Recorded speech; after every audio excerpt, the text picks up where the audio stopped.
Vega Jewelers exclusive luxury bridal jewelry exhibition 6th and 7th December, Hotel ITC Grand, Bay Beach Road, Vizag.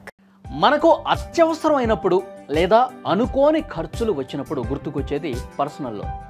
వ్యక్తిగత రుణం తీసుకోవాలంటే బ్యాంకులు ఇతర ఆర్థిక సంస్థలు ముందుగా అడిగేది ఒకటే. మీరు ఉద్యోగం చేస్తున్నారా? మీ శాలరీ స్లిప్ ఎక్కడా? మీ నెలవారీ జీతం ఆధారంగానే వారు ఎలాంటి గ్యారెంటీ లేకుండా రుణం ఇస్తారు. వ్యాపారం చేసేవారు, ఇల్లు అద్దెకిచ్చి ఆదాయం పొందేవాళ్ళు, లేదా సొంతంగా చిన్నపాటి పని చేసుకునే స్వయం ఉపాధి పొందుతున్న వారికి శాలరీ స్లిప్స్ అంటూ ఏమీ ఉండవు.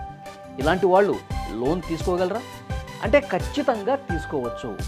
అదే ఈరోజు మనం తెలుసుకోబోయే గుడ్ న్యూస్.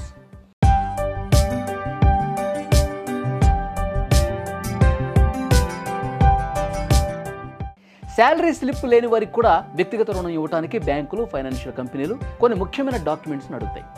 మీకు స్థిరమైన ఆదాయం వస్తుందని వాటికి నమ్మకం కలిగించాలి. దీనికోసం కొన్ని కీలక పత్రాలు సమర్పించాల్సి ఉంటుంది. వాటిలో భాగంగా గత 6 నెలల బ్యాంక్ స్టేట్మెంట్స్ని చూపించాలి. మీ అకౌంట్లోకి ప్రతి నెల క్రమంగా పెద్ద మొత్తంలో డబ్బు వస్తుందని, మీ ఆర్థిక లావాదేవీలు రెగ్యులర్గా ఉన్నాయని నిరూపించాలి. అప్పుడే బ్యాంకులు మీకు లోన్ ఇవ్వడానికి ధైర్యం చేస్తాయి. అలాగే గత 2 ఏళ్ల ఇన్కమ్ ట్యాక్స్ రిటర్న్స్ డాక్యుమెంట్స్ చూపించాలి. ముఖ్యంగా ITR ఫైల్ చేసే వారికి లోన్ త్వరగా వచ్చే అవకాశం ఉంది. ఒకవేళ మీరు సంస్థల్లో పనిచేసి ఉంటే ఫామ్ 16 పత్రం కూడా ఇవ్వచ్చు. ఒకవేళ మీరు బిజినెస్ చేస్తూ ఉంటే GST రిటర్న్స్ వివరాలు చూపించాల్సి ఉంటుంది. మీకు అద్దె రూపంలో ఆదాయం వస్తుంటే ఆ పత్రాలు లేదా ఇతర పెట్టుబడి ఆదాయం పత్రాలు ఉంటే వాటిని కూడా చూపించవచ్చు. ఈ డాక్యుమెంట్స్ అన్ని పరిశీలించి మీకు స్థిరమైన ఆదాయ వనరు ఉందని బ్యాంకు నమ్ముతుంది. అన్నిటికంటే ముఖ్యంగా డాక్యుమెంట్లతో పాటుగా మీ క్రెడిట్ ప్రొఫైల్ బలంగా ఉండటం చాలా ముఖ్యం. మీ క్రెడిట్ స్కోర్ 750 లేదా అంతకంటే ఎక్కువగా ఉన్నట్లయితే మీకు లోన్ ఈజీగా వస్తుంది. అలాగే మీ అప్పులకు ఆదాయానికి మధ్య ఉండే నిష్పత్తి తక్కువగా ఉండాలి. అంటే ఇప్పటికే మీకున్న అప్పులు తక్కువగా ఉండి ఆదాయం ఎక్కువగా ఉండాలన్నమాట. మీరు ఈ రుణాలు తీసుకోవాలంటే ప్రధానంగా డిజిటల్ లోన్స్ ఇచ్చే కంపెనీలు, నాన్ బ్యాంకింగ్ ఫైనాన్షియల్ కంపెనీలు, అలాగే కొన్ని ప్రైవేట్ బ్యాంకులు ముందుకొస్తాయి. మీ బ్యాంక్ స్టేట్మెంట్, క్రెడిట్ స్కోర్, మీ క్యాష్ ఫ్లో చూసి రుణాలు ఇస్తాయి.